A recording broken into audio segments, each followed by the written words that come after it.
porque ahora sí no tenemos chance de quedarnos a chismear, pero bueno, cualquier duda también, aquí voy a estar evidentemente, entonces si surge alguna duda paramos el video y la explicamos, ¿ok? ¿Ya ven mi pantalla? Sí, maestra. Sí, ya la veo. maestra. Profesora. Bueno, muy bien. A ver, entonces déjenme terminar de admitir.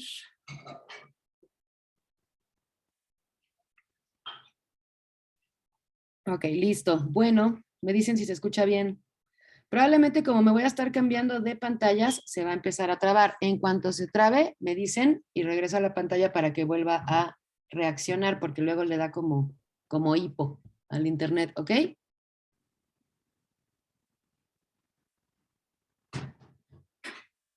Espérenme, ¿eh?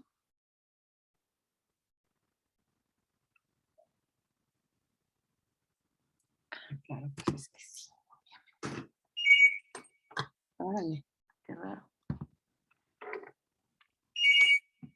Espérenme, porque si no ese ruidito va a estar ahí. Espérenme un segundito.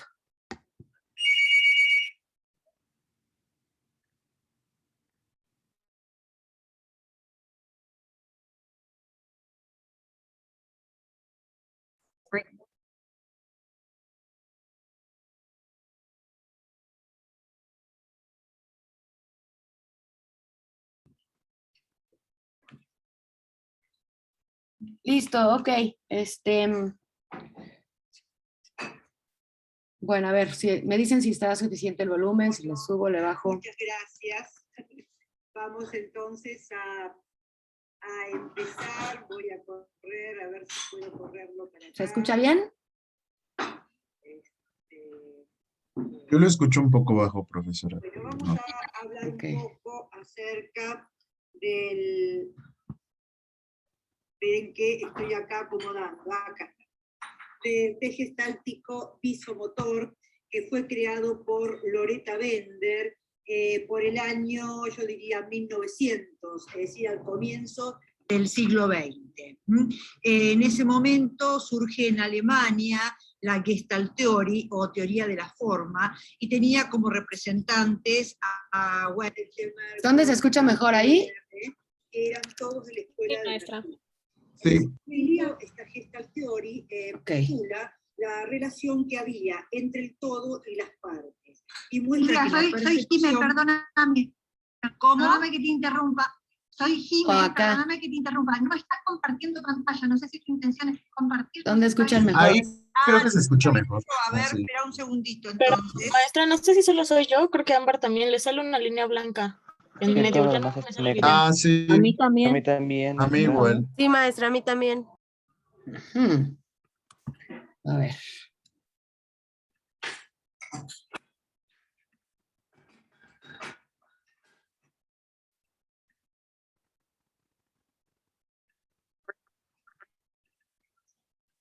¿Se sigue viendo la línea blanca? No, ya Ya, no. ya no, No, ya no, profesora. maestra. ¿Ah? Ay, qué bueno. Ok. Quizá abrí... Ah, por acá, sí. Ahora... Ahí se está compartiendo. Ah, bueno, perfecto. Solo falta abrirlo, que quede en pantalla Ahí completa. está. Y Ahora estamos bien. ahora está perfecto. Bueno, insisto, puede que en algún momento se trabe, por favor no tarden o no tomen mucho tiempo en decirme, ¿sí? Se los encargo. Bueno, bárbaro. Decíamos entonces que en ese momento la Gestalt Theory, ¿no es cierto?, postula que la percepción no puede interpretarse como la suma de sensaciones, o sea que la percepción es como un todo, y el organismo responde, ¿no es cierto?, a una constelación de estímulos como si fuera un patrón, ellos dicen una Gestalt. En el año 1932, al 38, vemos que Loretta Bender va a construir este test, y en el hospital Bella Viejo Hospital de Nueva York, ¿no? Y allí decimos que trabaja con una serie de pacientes tomando este test, y luego en el año 46 publica el manual que hoy conocemos. A la Argentina lo trajo en el año 1974 Jaime Bernstein, que fue el primer director de la carrera de psicología de todo el país. Y en realidad era una persona que se dedicaba mucho a la educación y decidió traerlo como para mejorar también el aspecto educativo, ¿no? Para ver entonces cómo se movían los alumnos de la carrera, para ver si se podía aplicar en el país. Obviamente es el primer test visomotor de forma concreta, ¿no? O el primer test visomotor, porque había que copiar, ¿no es cierto?, el dibujo, había una tarea gráfica y se tenía ese modelo a la vista. Bueno, en realidad se eligieron los patrones de 9 de las tarjetas de Weltemer. Bueno, la presentación de las tarjetas, siempre decimos que es bueno tener las tarjetas de PAI-2, que serían las tarjetas que están baremizadas, que están permitidas. Como ustedes verán, es decir, son 9 tarjetas, 9 tarjetas, después las vamos a ir presentando. Cada una de las tarjetas va a tener la parte posterior, es decir, bueno, la editorial y el número de la misma. Que esto nos sirve también en la manera que la vamos presentando. Cuando presentamos las tarjetas, se espera, ¿no es cierto?, que el sujeto las copie lo más parecido posible. En realidad, esa va a ser la consigna. Acá dice, ¿no es cierto?, Loretta Bender, que la consigna es, aquí hay algunas figuras o dibujos para que los copie. Cópielos tal cual usted lo ve. Esa sería la consigna que dio Loretta Bender y que luego después también repitió Bernstein. Pero yo creo que para nosotros, para un mejor uso, decimos que acá tenemos 9 tarjetas que tienen que dibujarla lo más parecido posible. ¿Por qué pedimos lo más parecido posible? Porque decíamos que al ser un test visomotor, ¿no es cierto?, necesitamos que se copie, al decir lo más parecido, sería que se copie el tamaño que tiene el primer círculo. Esperen que voy a bajar acá una herramienta para mostrarles.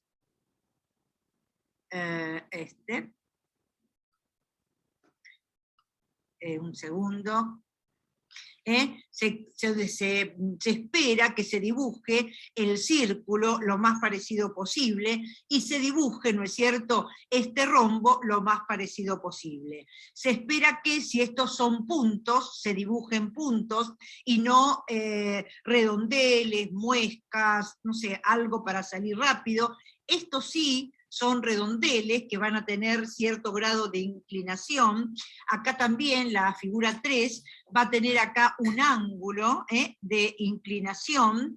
Esta tenemos la figura 4, que tiene de alguna manera un cuadrado cortado en la parte de arriba, y acá tenemos como una especie de bigote, o la parte afectiva, ¿no es cierto?, que da forma. Esto van a ser hileras de puntos, esto van a ser 2 líneas que se van a cortar, el entrecruzamiento tiene que ser perfecto. Acá tenemos 2 paralelogramos, y acá tenemos otros que también se cruzan.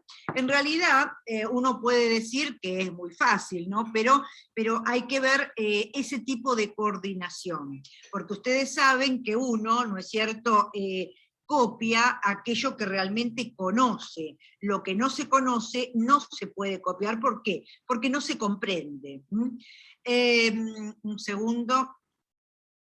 ¿Qué explora el test? Perdón, me faltó una, me parece. A ver. No, está bien. ¿Qué explora el test? Explora la coordinación visomotora, o sea, cómo, ¿no es cierto?, captamos y cómo va, como si eso es claro, es preciso, si hay retraso madurativo. ¿Por qué? Porque si una persona no tiene el nivel, yo diría, de capacidad para entender lo que ve, no lo puede dibujar, puede también explorar pérdida de funciones. Por ejemplo, ¿no es cierto?, si hay algo orgánico, si por ejemplo yo tengo avanzada edad, voy a tener un cierto temblor, o digamos algún otro tipo de enfermedad. También el alcoholismo, ¿no es cierto?, la drogadicción. Si hay defectos cerebrales u orgánicos, por ejemplo, la lesión cerebral, en niños también con problemas, porque en realidad vamos a usar las mismas tarjetas, estas mismas tarjetas, tanto para adultos como para niños, solo que vamos a interpretarlo de forma diferente. Vamos a ver en el curso las dos formas y vamos a hacer también alguna ejercitación para que ustedes también puedan, ¿no es cierto?, manejarse con el test. Decíamos que puede haber defectos cerebrales, también defectos de organicidad, es decir, de aquello que no podemos captar porque puede haber alguna lesión cerebral. También patologías mentales, ¿no es cierto? Cuando decimos patologías mentales nos referimos, por ejemplo, a depresión, a una esquizofrenia, y vamos a ver los problemas emocionales y el nivel de maduración de los niños. Los problemas emocionales, o sea, lo que da Kopitz, ¿no es cierto?, y el nivel de maduración de acuerdo a Bernstein y de acuerdo a Kopitz. Yo doy los dos porque me parece, no sé, muy claro poder compararlos, ¿no? En realidad van a ver que prácticamente el nivel de maduración es el mismo en los dos, pero bueno, me gusta trabajar con los dos. La consigna, entonces decimos que dibuje estas 9 tarjetas lo más parecido posible. La administración. La administración puede ser individual o puede ser colectiva. Yo siempre prefiero la investigación individual. ¿Por qué? Porque se puede llegar a ver, ¿no es cierto?, desde dónde comienza a dibujar o desde dónde se extiende. ¿Cuál es ese lugar en el espacio donde se siente cómodo, ¿no? En cambio, si yo tomo en forma colectiva, no voy a poder tener esa observación.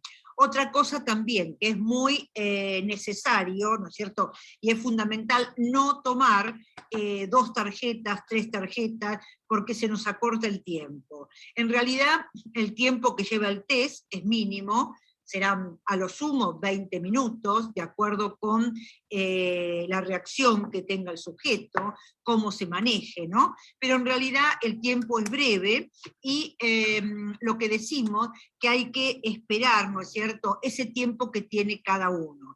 Y utilizar todas las tarjetas porque se puede llegar a invalidar si se toman 2 o 3 tarjetas. Alguno me puede llegar a decir, sí, cuando yo fui a rendir, ¿no es cierto?, para la licencia de conducir, me tomaron 2 o 3 tarjetas. Bueno, eso ya ha sido hablado desde el Colegio de Psicólogos, ¿no es cierto?, de provincia y desde Nación también, pero desde la APTRAF, pero en realidad no se ha podido manejar y ellos dicen, ¿no es cierto?, que lo tienen que hacer así por la gran cantidad de gente que hay. En cuanto al ámbito de aplicación, sabemos que el ámbito de aplicación es desde niños, digamos, se dice desde los 6 años que se puede llegar a tomar. Yo después le voy a dar un cuadrito de aplicación y van a ver que se puede llegar a tomar desde los 4 o 5 años. Se puede ver, por ejemplo, en niños, en adolescentes y en adultos. Se puede aplicar para laboral. ¿Por qué para laboral? Para el ámbito laboral. Y porque me va a permitir ver, ¿no es cierto?, si este sujeto que estoy evaluando tiene algún problema neurológico, ¿no es cierto? Porque lo que vamos a evaluar en el caso de laboral es si neurológicamente es sano. También me pueden decir, si alguno ha visto el trazo, que uno puede sacarlo por el trazo, pero este test es específico para ver lo neurológico. Por eso yo considero que tiene que estar en toda batería de test. Desde la parte clínica, obviamente tiene que haber un vendor, porque es el único que va a medir la parte neurológica. Desde lo forense tiene que haber un vendor, desde lo educacional tiene que haber un vendor, si hago orientación vocacional tiene que haber un vendor, a mí me ha resultado mucho cuando he trabajado en colegios tomarlo, ¿no es cierto?, para ver el grado de maduración. Hablo de adolescentes, ¿no? Pero realmente es muy rico, ya van a ver en todos los ámbitos. Me pareció interesante mostrar esto, el proceso de producción motora, ¿no? Porque en realidad voy a tener el estímulo, es decir, el estímulo que es lo que veo, cómo lo veo, después la percepción, que comprendo de eso que veo, la traducción de lo percibido a la expresión motora y la coordinación de la acción motriz. Fíjense la importancia, ¿no es cierto?, que tiene este estímulo para esta percepción y para que responda mi coordinación motora. Una cosa que no dije, voy a decirla ahora, perdonen, bueno, que debemos utilizar una hoja en blanco, yo utilizo A4, ¿no es cierto?, porque me resulta más cómoda, en realidad estamos utilizando todo, y en forma vertical. Entonces, como en todos los test gráficos, al utilizar la hoja vertical, voy a ver si el sujeto acata la consigna, ¿no? O si en realidad la gira, la tuerce, bien. Porque van a ver que sobre todo se da también en adultos, pero más en chicos se suele ver esto, y que en realidad en chicos yo diría que no es cierto, algo, puede ser, no digo que no, una conducta contradictoria, pero más que nada va a ser una conducta de, ¿cómo decir?, de incomodidad, o tal vez de mucha, ¿no es cierto?, acción motriz. Es decir, hay niños, por ejemplo, que son muy movedizos, que tienen una falta de concentración, que mucha movilidad, y van a estar girando la hoja. Entonces le damos una hoja en blanco, le vamos a dar un lápiz, ¿no es cierto?, generalmente un lápiz que no sea muy duro, un 2H, y una goma.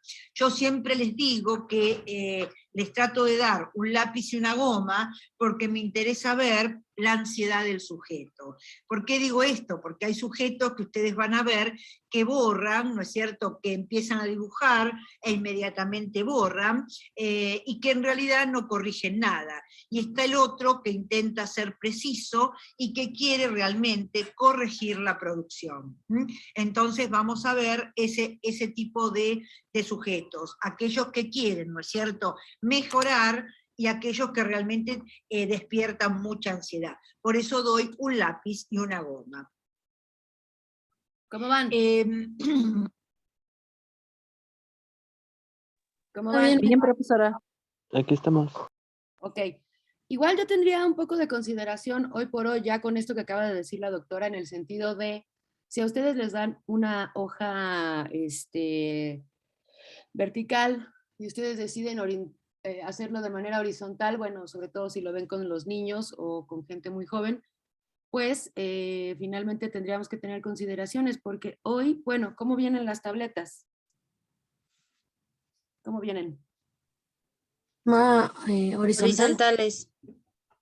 ¿Vale? Entonces ya no sería un indicador de precisamente una respuesta contestataria, ¿no? O una, no tendríamos que caer en las interpretaciones rápidas de, este es bien, bien disruptivo, ¿no? Porque hoy han cambiado mucho esas, la ubicación espacio-temporal con la cual nos movemos de manera visual, ¿sale? Nada más quería decirles esa consideración. Hay algunos que hablan, por ejemplo, en lugar de hablar, algunos autores, que en lugar de hablar del emplazamiento en la hoja, hablan del eje espacial. El emplazamiento en la hoja es ver ¿no es cierto?, dónde o qué lugar del espacio le resulta más cómodo. Entonces, por eso hablan de un eje espacial. La utilización del tiempo, porque entre tarjeta y tarjeta, entre un dibujo y otro, va a haber un eje temporal. Después, cómo se vinculan las partes, ¿no? Cómo se vinculan las figuras entre sí. Ahí hablamos de un eje vincular. También nos dice esta autora que puede haber una lógica gráfica, que se empiece de un lado, que se siga por otro, ¿no? Y habla de un eje lógico. El despliegue muscular para efectuar esos trazos habla del eje cinético, y la distribución que va a dar un estilo particular nos habla de un eje estético. Esto sería para una autora en particular, aunque yo me voy a referir igual a los aspectos formales del dibujo, como es espacio, tiempo, ¿no es cierto?, movimiento, es decir, todo lo que nosotros hemos visto en los otros test gráficos. Pero esto me parece también importante tenerlo en cuenta. ¿Qué vamos a ver en el curso? Vamos a ver la calidad de la línea, porque la línea, ustedes saben que es muy importante, la línea o el trazo, para ver entonces cómo o qué es lo que presenta el sujeto en esta situación actual. La presión, otra cosa muy importante que siempre digo, que es necesario que la presión se mantenga en toda la producción. Vieron que si hacen, por ejemplo, una tarjeta muy, muy apretada, la otra la hacen muy tenue, es decir, vemos que la intensidad es diferente, y ahí lo que vamos a ver entonces es que hay un desorden de tipo afectivo. O están también aquellos otros que hacen bosquejo. Vieron, por ejemplo, los arquitectos, los que tienen una escuela técnica, los que han aprendido en una escuela técnica, suelen hacer un bosquejo y luego completan la figura. En este caso vamos a tener acá, por ejemplo, estos que hacen, ¿no es cierto?, como una especie de trazo, de línea, como que van completando la figura. Acá tenemos esto en zigzag, es decir, cada uno va a tener una interpretación diferente, ¿no? O este último, que habla de un temblor, que sería un trazo patológico, o cuando nosotros decimos que la enfermedad se llega a manifestar en el trazo. Bueno, el movimiento. Yo decía que es muy importante poder tener este acercamiento con el sujeto y ver qué es lo que está dibujando, porque yo tengo que observar hacia dónde dibuja. Por ejemplo, en el caso de la figura A, ¿no es cierto?, tengo que ver, ¿no es cierto?, cómo va a dibujar, si es en sentido de las agujas del reloj, o movimientos hacia afuera o hacia adentro, o si hay discrepancias, porque todo eso también me va a decir cómo piensa, cómo actúa, de qué manera se desenvuelve el sujeto. Si es de adentro hacia afuera, es decir, si los dibujos, ¿no?, tienen esa dirección, o van hacia adentro, ¿no?, y hay introversión. O sea que el movimiento es muy importante. Tengan en cuenta que es también un test gráfico. El método de trabajo, ¿método de trabajo qué es? Método de trabajo es si el sujeto es detallista. Vieron que hay algunos que le van a decir, puedo contar, ¿no es cierto?, en el caso de la figura 1, puedo contar los puntos, y ustedes me le van a decir como a usted le parezca. O señalan, o siguen, ¿no es cierto? Esta sería la tarjeta 2, siguen y van contando y van viendo, entonces van a decir como a usted le parezca. Eso sería detallismo, cuando alguien trata de ser muy preciso. Después también puede haber impulsividad. ¿Qué digo cuando hay impulsividad? vieron que hay personas que son muy rápidas, ¿no?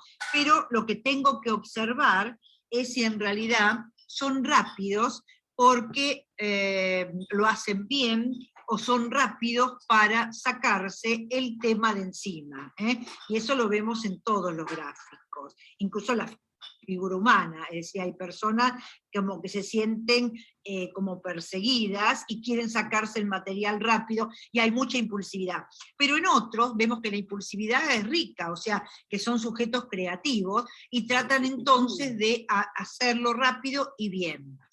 Ahí lo que decimos es que hay procesos mentales rápidos.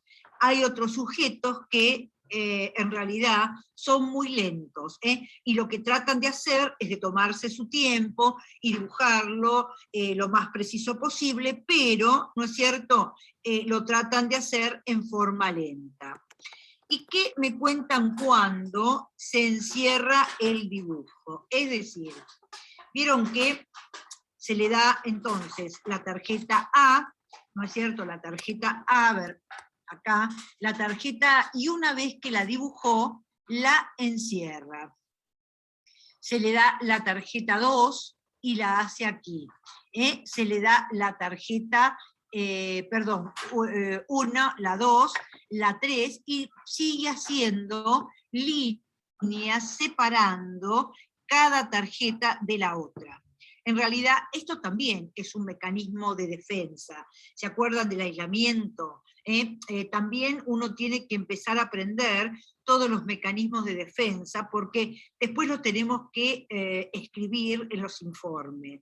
Entonces, cuando el sujeto empieza a aislar cada figura dentro de un cuadrante, podemos decir, hablamos de aislamiento. También tenemos la disposición, que dentro de la disposición yo voy a dar, de acuerdo a Cristina Gay de Guittum, un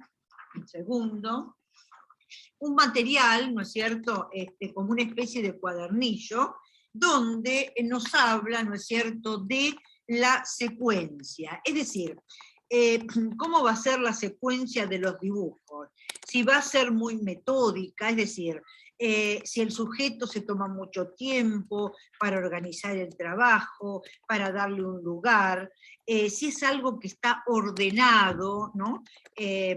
A ver cómo decir, ordenado, si cada dibujito va uno debajo del otro, ¿no? O si en realidad va poniendo los dibujos al azar. Porque vieron que muchas personas, ¿no es cierto?, hacen un dibujo acá, el otro lo hacen abajo, otro lo hacen arriba, o sea, que no tienen una buena planificación. Eso también lo podemos llegar a ver, ¿no es cierto?, a través de esto. O, por ejemplo, también en la secuencia, aparece esto de que piden una hoja, y piden otra hoja, y piden, o sea, que van haciendo cada dibujo en una hoja, y uno lo que ve, entonces, la necesidad que tiene el sujeto de expandirse, de, no sé cómo decir, de cubrir espacio, ¿no?, de llenar el espacio, y ver, por ejemplo, cómo se ponen las figuras, si muy a la derecha, muy a la izquierda. Después podemos ver, por ejemplo, la posición del primer dibujo. ¿Qué quiero decir con esto? Que dentro de la hoja en blanco, el primer dibujo puede estar ubicado aquí, ahora lo voy a mostrar un poco, en el medio, al otro lado, abajo, como que cada uno va buscando ese lugar donde se va a sentir cómodo.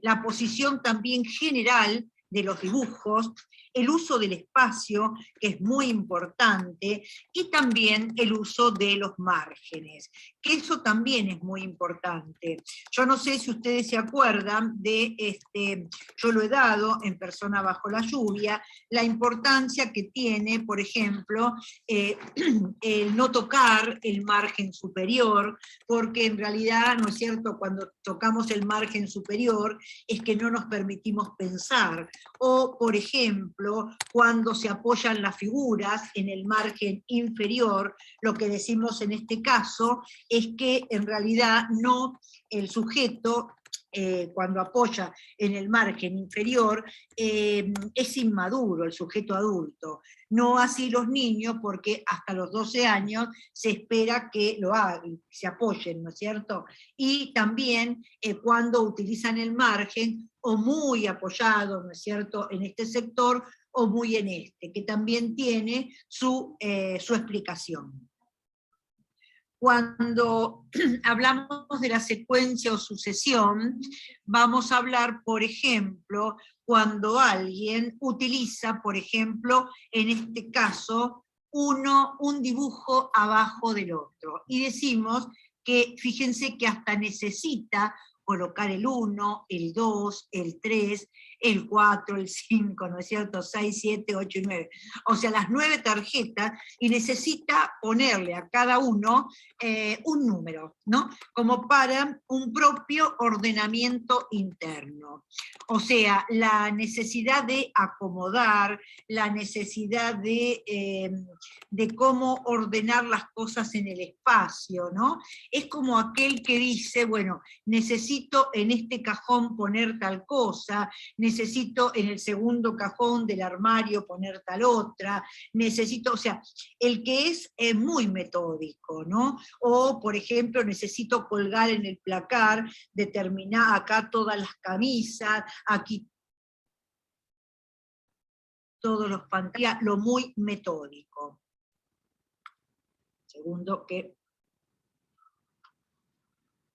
Este es metódico también, ¿por qué? Porque tenemos la figura A, la figura 1, la 2, la 3, la 4, la 5, la 6, 7 y 8. La figura A está acá, ¿no es cierto? Y vamos a ver que utiliza la hoja en forma apaisada.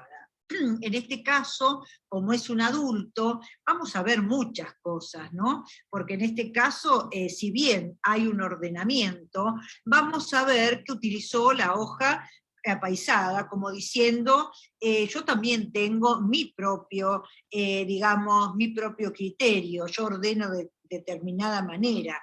Y vamos a ver también en este ordenamiento esto, ¿no? Cómo se presenta como un sujeto que de alguna manera se siente inhibido, no se muestra importante, ¿no? Pero a medida que transcurren las tarjetas, vamos a ver cómo se va a mostrar en estas últimas. Y acá tenemos otro mecanismo de defensa, que es la formación reactiva ante sentimientos de ansiedad, cuando empieza entonces con una figura pequeña y después cómo agranda la figura, como diciendo al final, te voy a llevar por delante, ¿no? O sea, mostrando un poquito eso. Por eso decimos que a veces la hoja apaisada da este tipo de interpretación. Bien. Después tenemos este otro que realmente vemos que hay, ¿no es cierto?, una cosa un tanto irregular, un tanto confusa. ¿Por qué? Porque ubica la figura 1, pero la figura A, pero la figura 1 no viene inmediatamente en la parte superior ni en la parte inferior. Esta es la A, y ubica la figura 1 muy por debajo. Luego le mostramos la figura 2 y la dibuja por debajo. Le mostramos la figura 3 y está aquí. La figura 4, la 5, la 6 la 7 y la 8. Entonces esta configuración es caótica. ¿Por qué? Porque uno espera que vayan las figuras de arriba hacia abajo. Sería la secuencia, ¿no? De empezar de arriba hacia abajo y de izquierda a derecha. Y en realidad no ha mantenido esta disposición. Esto es lo que vemos en este sujeto. Más allá, ¿no es cierto?, de esta confusa o caótica de esta presentación, vemos acá lo afectivo muy marcado, y vemos acá que si bien ha mantenido los ángulos, no ha mantenido la forma, porque este paralelogramo está mucho más pequeño que este otro y no lo ha cruzado donde corresponde. Entonces acá hay algo visual que no está bien, o que habría que ver si lo ve o si no lo ve. Bien. En cuanto a la posición del primer dibujo, se espera, ¿no es cierto?, que el primer dibujo se ubique aquí arriba en el centro, o se ubique a la izquierda, ¿no? Pero generalmente es en el centro. Pero no todos van a dibujar el primer dibujo allí, porque a veces puede estar ubicado en el ángulo inferior izquierdo o en el ángulo inferior derecho. Puede estar también arrinconado en el ángulo izquierdo, puede estar en el ángulo derecho, o puede estar en el centro de la hoja. Todos estos van a tener un significado diferente. Por ejemplo, acá que les decía, este sería más el esperado, debajo del margen superior, ligeramente por debajo. Bien. Miren qué extraño. Entonces, si yo veo, ¿no es cierto?, que es extraño porque no va de arriba hacia abajo, va de abajo hacia arriba, lo que me está diciendo este sujeto es que realmente está pensando al revés, está viendo las cosas desde otro lugar, no desde el lugar de ese código compartido, ¿se entiende? Entonces, está ubicando este primer dibujo en el ángulo del emplazamiento de mayor retracción. Y también piense que este ángulo, como habíamos dicho en otras oportunidades en los gráficos, es la ausencia de rol paterno, de función paterna. Entonces también podemos ya sacar otras hipótesis para ver qué le pasa a este sujeto. Pero en realidad, ubicar la figura A en este lugar, la figura 1, la figura 2, la figura 3, la figura 4, la 5, la 6, 7 y 8, fíjense que fue de abajo para arriba, que no es lo lógico ni lo esperable. Bien. Después podemos tener la posición general de los dibujos. ¿Y qué quiero decir con esto? Posición general de los dibujos, por ejemplo, las figuras colgadas en los extremos, la figura, ahora lo voy a mostrar, las figuras en un solo extremo, las figuras alrededor de la tarjeta A, o sea, la primera, o las figuras separadas por líneas.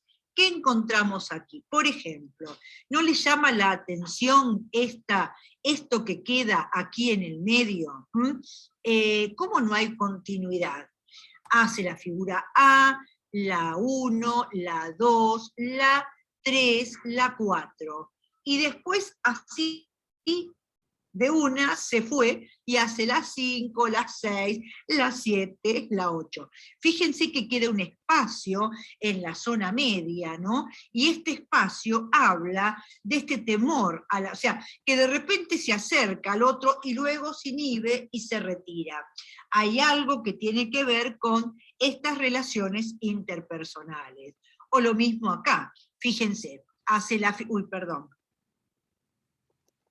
A la recuadra, esta la deja abierta, la 1. Hace la figura 2, la recuadra, la 3 la deja abierta. Es como una manera de me aíslo y por otro lado me puedo relacionar. Me vuelvo a aislar, me vuelvo a aislar y después me relaciono más libremente. Fíjense, además tiene la necesidad de controlar, porque pone 1, pone 2, pone 3, 4, 5, 6, bueno, ven cómo va poniendo, ¿no es cierto?, el número en la figura. Eso sería el control, no solamente para el otro, para sí mismo. El uso del espacio, el uso del espacio que vamos a ver, por ejemplo, el distanciamiento entre la figura, o el poco espacio, mucho espacio y figuras pequeñas, tendencia a superponerse la figura, y el choque o cohesión. Cada una de estas tiene una interpretación. Fíjense, por ejemplo, en este caso, ¿no? No sé si se llega a ver, vemos acá la figura A, muy pequeña, luego tenemos la figura 1, la figura 2, la 3, acá tenemos la figura 4, la figura 5, la figura 6, la figura 7 y 8. Fíjense que los dibujos son muy pequeños, hay mucha inhibición, puede haber timidez, puede haber como retracción, miedo al otro, pero bueno, tiene su interpretación. En cambio ya en este caso, fíjense que el dibujo es mucho más amplio, y acá tenemos, si bien no están chocando, no se superponen, esto nos está diciendo que este sujeto muchas veces se va a encontrar con el otro de una manera como, yo no diría chocando, pero sí de alguna manera hiriente, de alguna manera puede ser impulsiva. Ya en este caso ven cómo una figura está encima de la otra, ya aquí lo que vemos realmente es que no puede estar cerca del otro, sino que se lo va a llevar por delante, puede, esto es lo que se llama choque o cohesión, que habla de una persona que es de alguna manera vehemente, peleadora.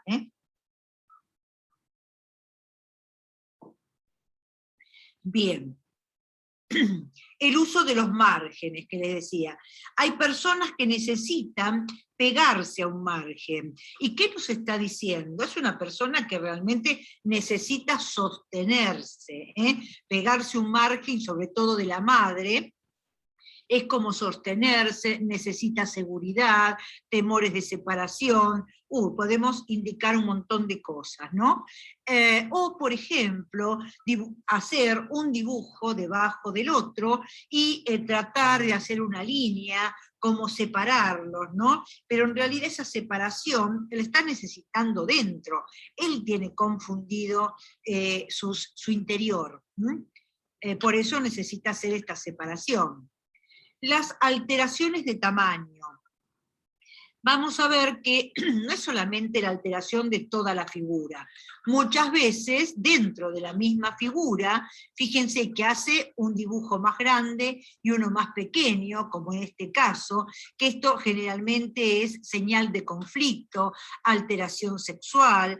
Acá, en este caso, fíjense, hace mucho más alargados, y acá también, ¿no?, cuando realmente acorta mucho la figura, que acá decimos que hay temor a las relaciones interpersonales. Alteración de la forma, cuando no puede, ¿no es cierto?, hacer las puntas y las baja, que serían las orejas de burro, cuando hay dificultad en el cruzamiento de las figuras y marca, que también esto es algo como el retoque innecesario en las otras figuras, o por ejemplo nos vamos a encontrar con los cambios de curvatura, porque en realidad lo que vemos acá, por ejemplo, son unas ondas muy marcadas, y acá también. Estas ondas tan marcadas, lo que me va a decir es que la persona tiene cambios de ánimo, puede ser hipermaníaco, hipomaníaco, entonces hace cambios, lo mismo ocurre acá.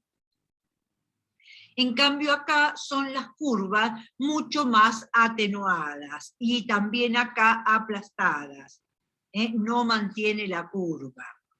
Entonces acá hablamos de una actitud emocional, ¿no es cierto?, mucho más fría, mucho más pensada. También los cambios en la angulación. Esto a veces como que el ojo no lo percibe, pero es muy importante. Por ejemplo, en la figura 3, muchas veces no nos damos cuenta que en la figura 3 acá hay un ángulo prácticamente de 90 grados, y no se mantiene, pero se debe mantener ese ángulo de 90 grados, porque eso hablaría de la buena percepción, que estoy realmente percibiendo correctamente. Lo mismo acá, que vemos acá que hay el ángulo se hace muy agudo. Entonces, al hacerse muy agudo, hasta puede haber impulsividad y agresión. Deformación o distorsión grosera. Esto es lo que vamos a ver cuando hay rotación, por ejemplo, de 10 o 15 grados en las figura, por ejemplo, A, o rotación de 50 a 90 grados, que ya es mucho más patológico en este caso, o aquí, y vemos que esto ya hablaría de un tipo de lesionado cerebral. También podemos encontrarnos, perdonen que yo aprenda y apague el aire, podemos hablar de superposición. Ahora les digo qué es: absorción, garabateo, concretización. ¿Qué sería en este caso? ¿Ven? Aquí hay absorción. ¿Por qué? Porque no estamos manteniendo, ¿ven?, la figura separada. Entonces, de alguna manera, va a haber esta superposición. Acá tenemos absorción. ¿Qué se absorbe? El ángulo. No lo ven, porque hay una parte del cerebro que no le permite ver. Acá tenemos garabateo. ¿Qué es el garabateo? Cuando, más allá de la figura, le hacen algún otro adorno que no, digamos, no está. O sea, que es algo propio que lo están proyectando. También tenemos acá la perseveración, cuando hacen, por ejemplo, la hilera de puntos, y luego la figura, esta es la figura, ¿no es cierto?, 1, la 2 también continúan con la misma cantidad de puntos, y la 3 la continúa, es la perseveración, ¿no es cierto? Acá tenemos una rotación de la figura, o también le llamamos desplazamiento, ¿no es cierto? Entonces, vamos a ver cómo, en el caso de esta figura, ¿no es cierto?, ya nos encontramos con la parte de lesionados cerebrales, de problemas de índole neurológico y organicidad. En el caso de forense, tenemos una autora, Nodelis, que habla acerca de los trastornos ficticios, o también la simulación de enfermedad a través del Bender, pero esto para forense.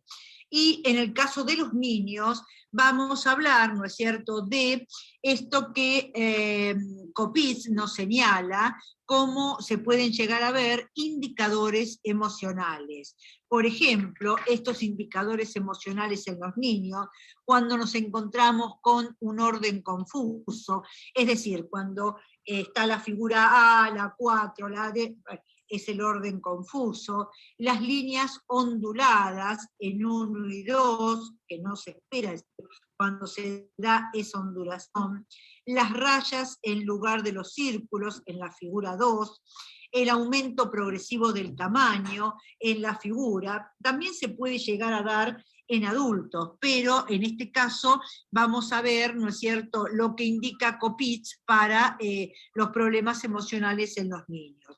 El gran tamaño, que sería el macrografismo, el pequeño tamaño, que es el micrografismo, las líneas finas, el repaso del dibujo o de las líneas, que sería el retoque. La segunda tentativa sería como el mecanismo de defensa-anulación. Vieron cuando hacen, lo borran, lo tachan y lo hacen otra vez. La expansión, que necesitan hacer un dibujo grande, ¿no es cierto?, ocupar toda la hoja. O la constricción, que sería el dibujo pequeño, y ubican todos los dibujos, ¿no es cierto?, en forma pequeña. Bien, en este caso, por ejemplo, vemos esto que les decía, indicadores emocionales, porque este es un niño de 9 años que hace la figura A, bien, muy bien, hace la figura 1, muy bien, hace la figura 2, también muy bien, la 3 ya no le sale.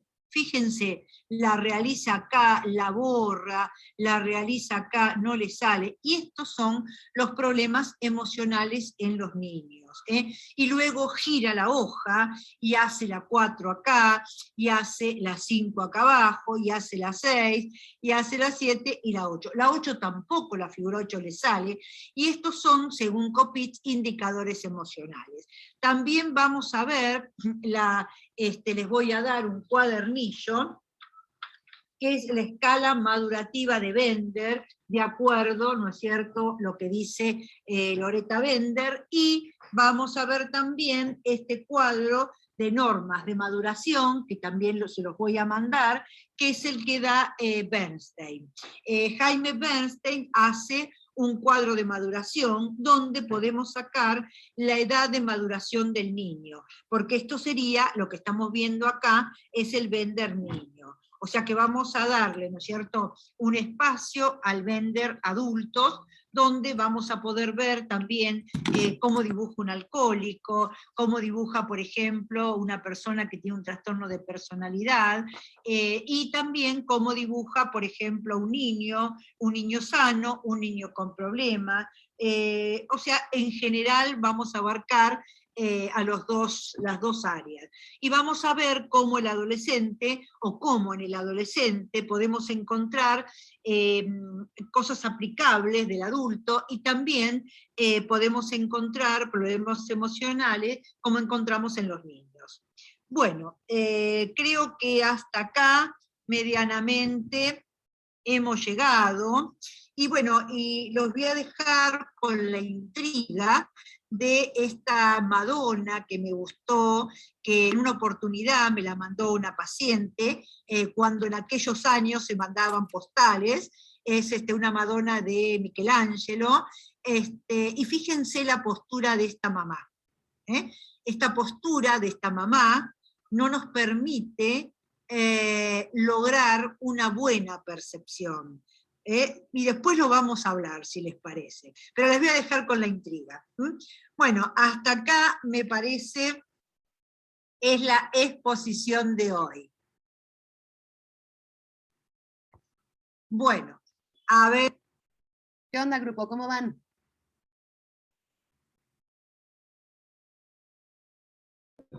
Vamos bien, maestro. Bien. Aquí estamos. Bueno, yo estoy acá. ¿Qué les parece entonces hasta ahorita el test de Loretta Bender?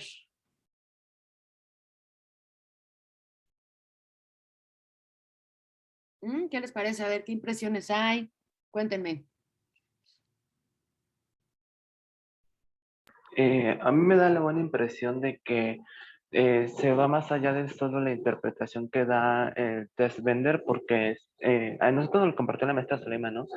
Y en buena parte de lo que explica ella, pues nada más es como una indagación para ver si hay algún problema no solo cognitivo, sino también físico, pero ella le da esta correlación de significados pues a los dibujos. A mí me llamó mucho la atención el del margen.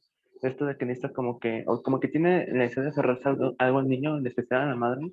Entonces como que esa relación de significados del psicoanálisis a mí me gustó mucho. Yo no lo había visto así.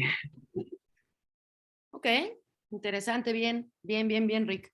Sí, eso de los márgenes puede prestarse un montón de interpretaciones, ¿no? Bueno, pero ahorita hacemos algunas consideraciones.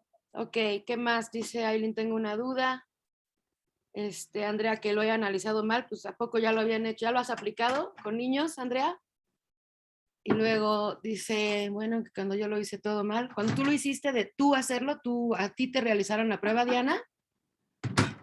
Y luego dice Aileen, ¿se puede generalizar los mismos parámetros en todos los niños o se tiene que conocer un poco la historia del niño? A ver, tú contéstame esa respuesta, Aileen.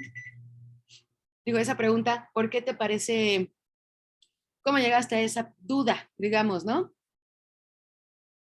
Ya lo realizaron, ok. Ok. Ujú. Ah, profesora, pero Sí. hubo como, era lo que le comentábamos al inicio a la maestra Zuleima, que Ujú. hubo como confusiones al aplicarlo y obtener los resultados. Por ejemplo, en dado caso, yo cuando lo apliqué a un niño, fue como lo que obtuve, pues arrojó algunos problemas, ¿no? Buscando en la tabla del manual que nos compartió la profesora, y resultó como algo preocupante porque no sabes de qué manera, pues, interpretar, ¿no? Y si lo que te sale a la primera va a ser, pues, definitivo. Y pues era lo que nos comentaba la profa, ¿no? Que no quedaba ahí, que había que hacer otras pruebas para poder determinar que realmente se tratara de, pues sí, de la información que nos había arrojado. También lo aplicamos de manera personal a nosotros mismos. Los resultados pues tampoco, bueno, de mi persona no fueron como muy agradables. De hecho, hasta uno se queda pensando así como de tantos problemas tengo, pero es como nos dijo la profesora, tiene mucho que ver en la manera en la que se encontraban, en el contexto, qué estaban haciendo, si estaban cómodos, porque como fue muy deprisa el dibujar las figuras, no nos dio mucho tiempo, a lo mejor también eso afectó mucho en el resultado. Pero es sorprendente, pues sí, un análisis de primer momento, o sea, lo que te arroja y no hay más, ¿no?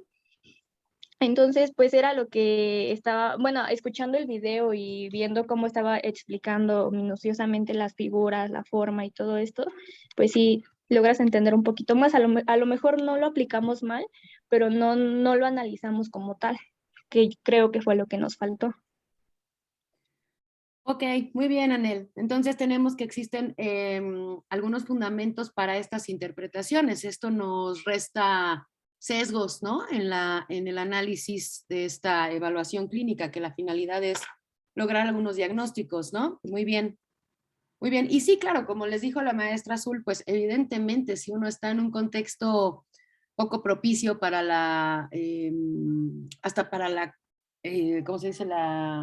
El enfoque, para enfocarte, la atención, pues definitivamente uno contesta ahí como que con prisas, con miedos. Siendo psicólogos, pues ustedes empiezan a tratar de hacerlo lo mejor posible, maravilloso, y no se habían dado cuenta que eso también saca otros rasgos.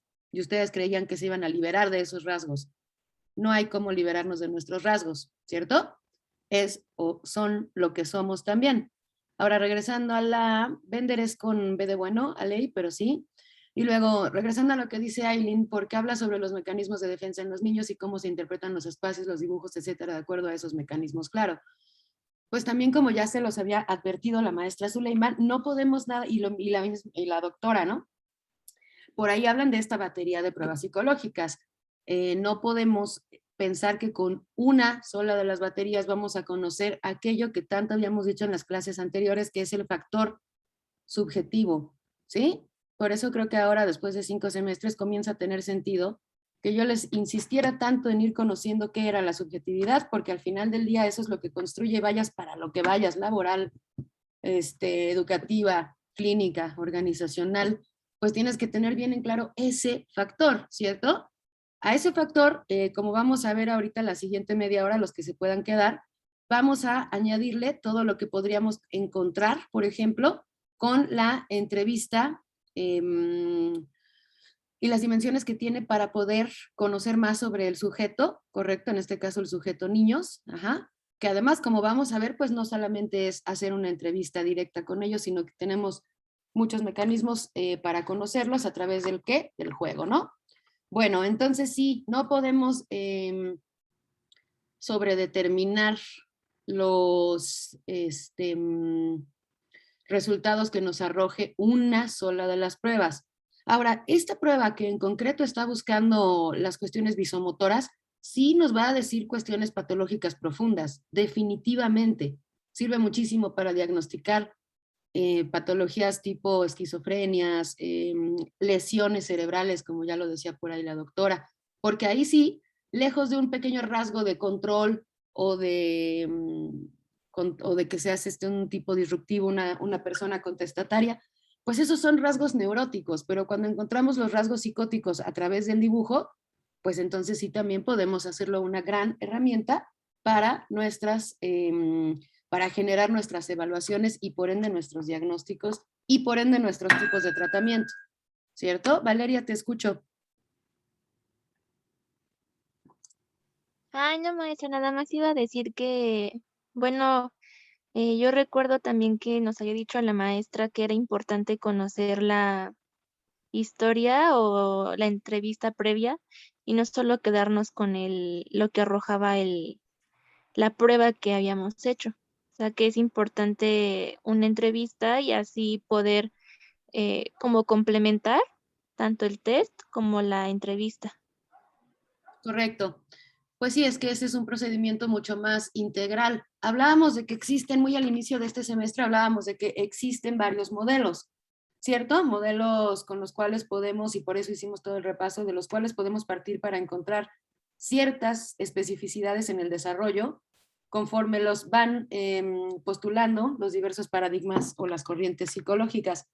Sin embargo, cuando hacemos modelos integradores, pues evidentemente vamos a poder acceder a mucha información. Por favor, no digan accesar. Esa palabra no, si pueden, no la digan. Acceder, ¿no? A toda esta información, a todo este, insisto, factor subjetivo y no solo quedarnos con los objetivismos que serían propios de los mecanismos conductuales, aquellos que son de relación causa y efecto, ¿sí? Y que únicamente están buscando, pues, las manifestaciones casi orgánicas, conductuales. Nosotros no estamos buscando únicamente esas. Por ende, tenemos que generar modelos integradores, ¿sí? Entonces, este test gestáltico está muy bueno porque además, insisto, nos habla de todas las dimensiones del pequeño sujeto o sujetita al que se lo estemos aplicando, ¿cierto? De forma tal que podemos ver rasgos, podemos ver manifestaciones conductuales y también podemos ver posibles lesiones orgánicas. Entonces, acá ya es un modelo integrador profundo. ¿Qué faltaría? Pues claro, entrevistas para que tú puedas terminar de marcar ese factor subjetivo, que el factor subjetivo se trataría de qué, de cuáles contenidos, de qué estamos hablando al hablar del factor subjetivo.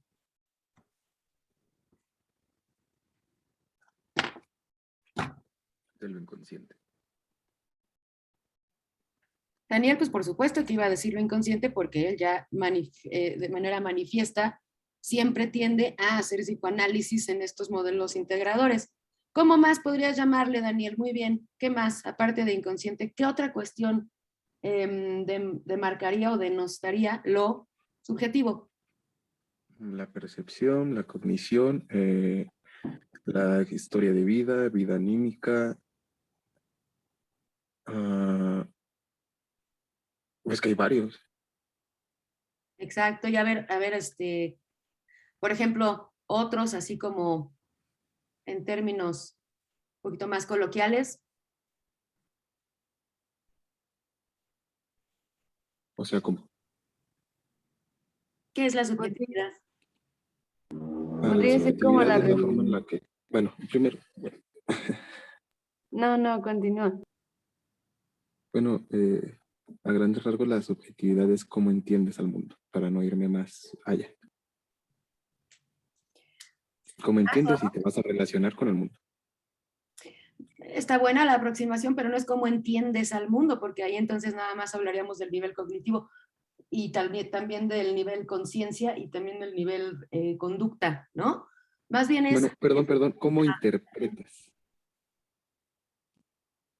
Bueno, ahí nos vamos al otro extremo, que tampoco es solamente el extremo, no podemos polarizarnos, ¿no? No somos nada más consciente o inconsciente, pero muy buena la aproximación. Entonces, otra forma de definir la subjetividad podría ser cómo nos construimos dentro de un contexto, qué cuestiones influyen, qué usos, prácticas y costumbres comparto con mi localidad, cuáles no, qué partes de mi identidad se conformaron en correspondencia a los discursos que existen a mi alrededor, empezando por el discurso familiar, por supuesto, en términos de crianza, ¿no?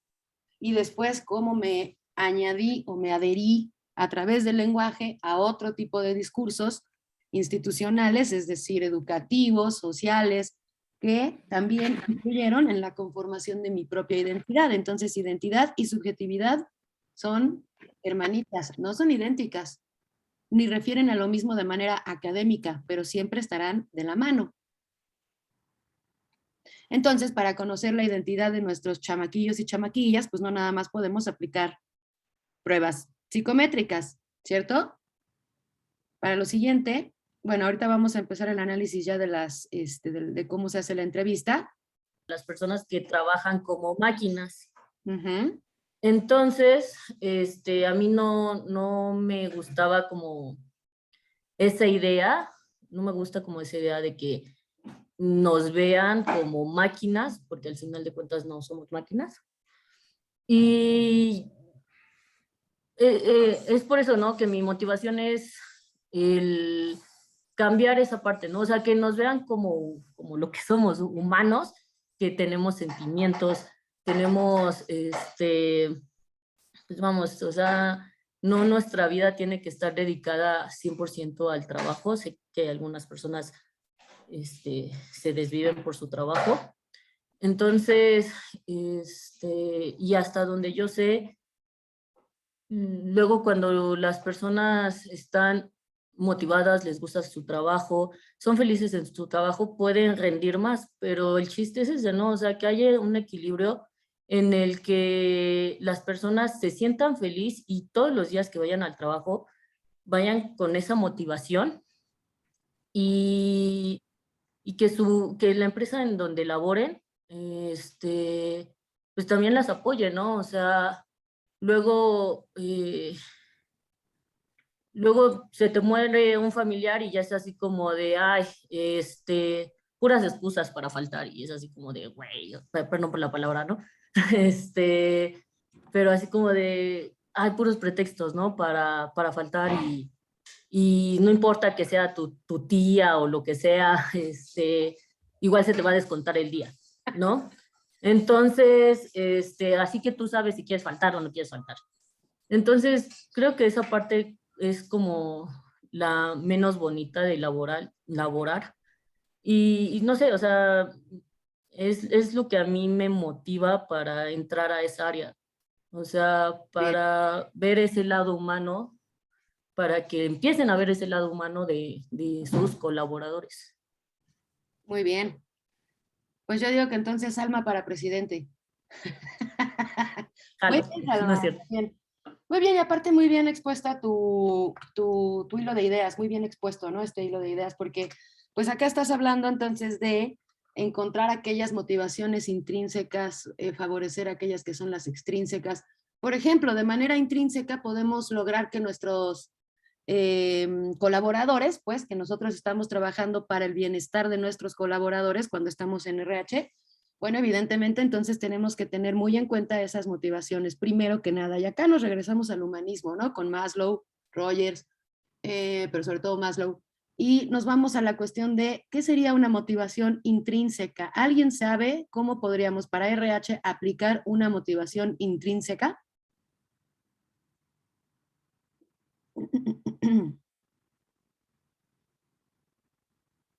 ¿A qué les suena, pues, motivación intrínseca? A una motivación que el personal sienta, además, a partir de esa motivación, el trabajador puede encontrar valor en sí mismo, haciendo que esa actividad le resulte dignificante. Muy bien. Y por ahí alguien más dijo interna, ¿no? Entonces, claro, estamos hablando de este nivel interior en el que la recompensa no va a ser, probablemente podríamos hablar de una extrínseca que sería un bono por ahí, por llegar siempre puntual, ¿no? Bueno, esa sería una motivación extrínseca que te está ofreciendo la empresa. Está bueno.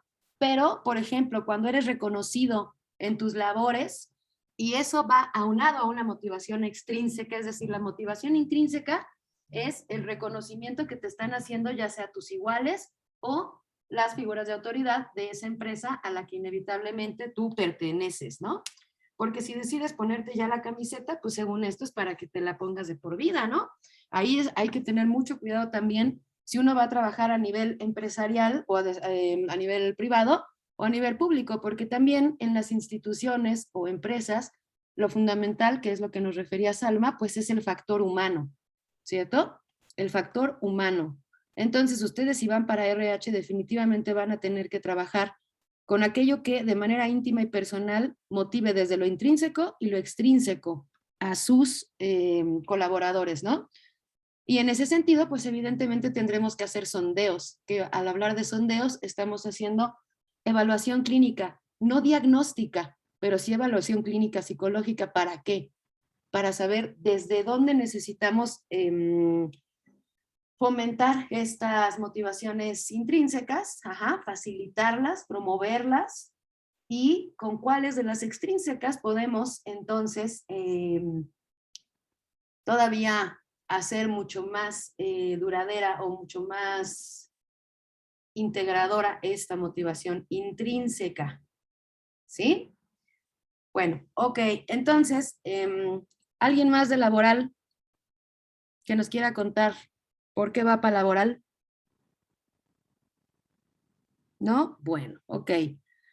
Entonces, bueno, ya entendemos por qué. Dice Fernanda. Ajá. Podría ser el reconocimiento que le da la empresa al trabajador. Ahí estaríamos hablando, claro. Es que depende mucho cómo se lo dé, Fernanda, porque si se lo da en sentido de darle solamente un dinero sin algún reconocimiento ahí de sus labores, más que el hecho de, llegaste puntual, eres un buen borrego, genial, ahí te va tu bono, pues eso es una cosa. Pero si en cambio los líderes de esa empresa te dicen, oye, vas excelente, va maravilloso, tu departamento está funcionando genial, qué padre equipo traes, me gusta tu estilo de liderazgo, bla, bla, bla, bla, bla, pues ahí ya estamos hablando de motivaciones intrínsecas que, como decía Daniel, dignifican la labor que vamos a estar haciendo día a día, ¿cierto? ¿Sí? ¿Se comprende un poquito mejor esto?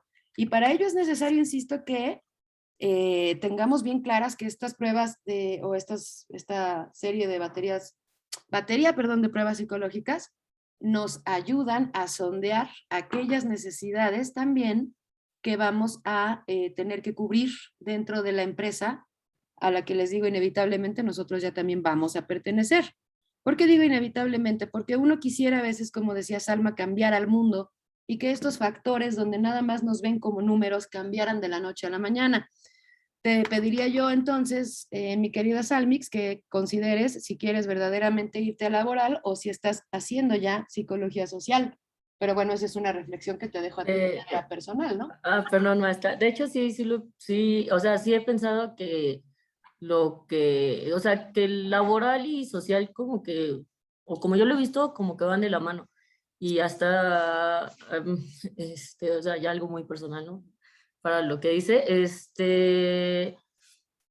creo que igual podría, no sé, ahorita, estoy como en todo se puede, meter lo social, un poco de lo social a lo laboral, pero pues bueno, sí, maestra, sí lo he pensado. Muy bien, Salma, muy bien. Es mucho social también lo que yo quiero. Pues claro, porque como ya lo hemos dicho, bueno, no hemos dicho, como ya lo he dicho yo en muchas ocasiones, social es la mamá de todas. Entonces, claro que se puede todo, ¿no? Y evidentemente si agarras buena parte de lo social, de la psicología social, entendida, bien entendida, por favor, porque no es ni sociología, ni antropología, ni no. Si tú eres capaz de generar intervenciones psicosociales que promuevan este tipo de, por ejemplo, lo que estábamos hablando de motivaciones dentro de lo laboral, pues bueno, estás haciendo modelos más que integradores, ¿sale? Entonces tus dinámicas de integración no serán un evento donde todo el mundo se conozca y se caigan bien, sino que fomentarás entonces estrategias específicas, ¿no? Intervenciones psicosociales que promuevan la dignificación del trabajo de quienes están colaborando, como decía Daniel, en una empresa. Entonces sí es necesario tener todas las dimensiones ahí bien alertas, ¿no? Porque si no, pues nada más le estás arreglando el tianguis a aquellos que quieren seguir sobreexplotando a la gente. Y yo creo que en este sentido, pues vale la pena tener un poquito más de dimensiones y de disrupciones, ¿no? Ustedes sobre todo, que son las nuevas generaciones, para que vayan generando movimientos sociales que permitan este tipo de cambios. ¿Sale? Sí, maestra. Gracias. Bueno, muy bien. Entonces ya nos queda claro por qué este tipo de pruebas nos sirven para todas las dimensiones de la psicología, ¿correcto? Sí, bueno. Sí, profesora. Otra vez, es que, híjole, estas clases tan cortitas, en serio ya se nos acabó el tiempo otra vez. Bueno, entonces mañana ¿Cómo están las entrevistas? ¿Quedamos que jueves y viernes? ¿O para cuándo quedamos? Ay, no sé, hermanos, recuérdenme. A ver, ¿cómo quedamos?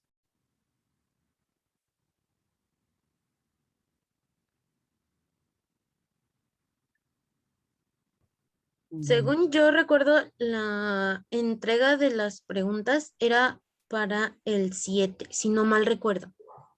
Ujú. Preguntas, pero exposiciones. Ya me acordé yo. Es El jueves, ¿no? Las Sí, exposiciones. jueves y viernes. Ok, bueno, entonces mañana adelantamos con esta cuestión de los aspectos de la medición psicológica para niños. Mañana, digamos, al contrario de estos criterios de Loretta Bender y de Copitz, vamos a ver únicamente aquellos que atienden ya a la cuestión del aspecto subjetivo, desde la entrevista. Y no crean que es cualquier entrevista y tiene aspectos bastante específicos, que sí es una de las clases más importantes de este semestre, así que no quiero empezar y partir la clase en dos, entonces mejor mañana iniciamos con ello. Y jueves y viernes ustedes se exponen, ¿sale? Sí, maestra. Sí, maestra.